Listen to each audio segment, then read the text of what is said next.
welcome to the Gabfest. Hi, welcome. One of the things that it kind of gets me is, as a writer, I do a lot of research, Yes. and sometimes I'll go on someplace like Amazon, Okay. and I'll be kind of researching or maybe looking at something strange catches my eye, maybe in like a book or something, and it'll say, the wild chains of Armanando or something like that. And maybe I'm doing something that has to do with chains or armor or something like that. Okay. So I'll go, well, what is that? Right. I'll click on that and check it out. And it turns out to be a romance novel. Ah. And with a big, guy Hunky with guy on flowing hair down to here. And, a little Fabio on there. A little Fabio, yes, a little Fabio on there. And I'll go, well, that's not what I'm looking for. And I'll click off and da. Well, a couple of days later when I go back on Amazon, guess what's recommended for me? Tons of Danielle Steele. Yes, tons of that. All kinds of romance stuff and everything. And you are up in arms on that. I'm up in arms and chained arms and everything like that.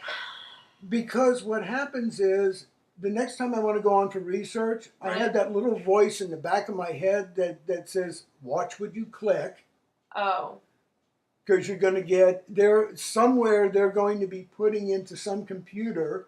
Oh, recommendations of the stuff that you've selected? Yes, that this is one of the subjects that this guy is interested in. How do you feel about that? I mean, I think overall, though, if normally you're not clicking on that kind of stuff all the time, I don't think you need to be overly concerned. So even if they are cataloging every search you're doing, I think for the most part, if your searches are relatively consistent and you're not doing all this outlandish, weird, well, I shouldn't say weird, but outlandish things that are not necessarily... I'm always doing something right. weird Okay, fine. in there. But, so yes, for you, it's always weird. But I mean, I don't know. I think it's...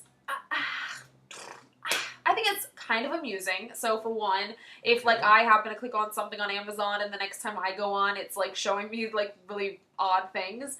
Well, part of me will be amused, and then part of me will go, okay, now I have to search for all the normal things that I search for so that it will repopulate with that stuff. So I also feel like there's ways to game the system where if you are taken aback by something because of a prior search, there's ways to remedy that. What if you're just on the internet searching for certain things, and you go onto a site, let's say that you go like, oh, no, don't want to be on that site.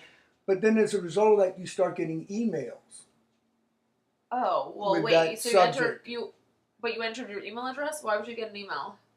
Because now evidently they can find that stuff out. I was thinking about going to Italy. As part of my European trip when I take a European trip. Okay. And I just went to an Italian site. Yes. I looked at a few things. But you didn't enter your email address? I entered nothing into it, and starting the next day, from several different Italian tourist sites, I started getting a flood of emails. Okay, that's weird to me, because I would suspect that you would need to put in your email address. I mean, never. Here's the thing too. At this point, for me at least, so just speaking on my own behalf, I have an email address that really I use only for like the spam stuff. So like if I'm like doing newsletters, or like if I'm putting my email address in for stores or for catalogs, stuff like that, it's like that's all one email address now. And that way it's kind of like most of my spam filters there too, just by default, because it's like I have so many emails that come into that one. And then I have a personal address for like only sort of business and personal stuff. And then, I might have like work accounts too that are just specific for certain things like that.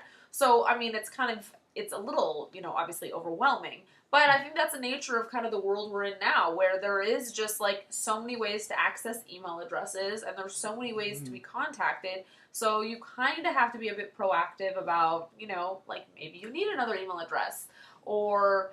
See, it's interesting because you as someone younger than me is just kind of a little bit more easygoing with this.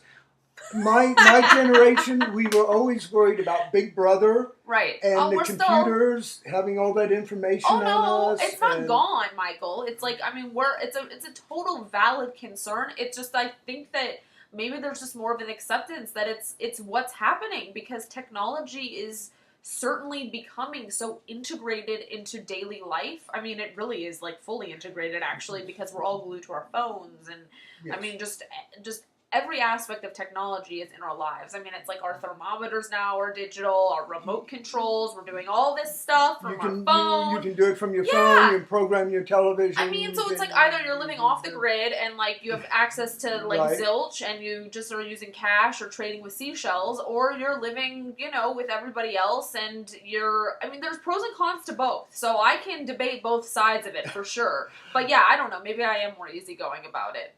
What do you think? Why don't you let us Are know you easygoing?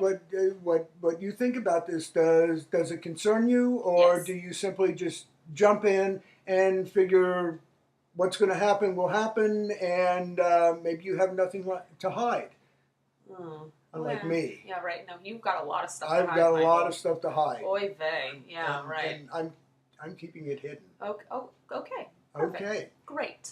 Thank you for joining us. We're the Gabfest. We'll see you next time. See you soon.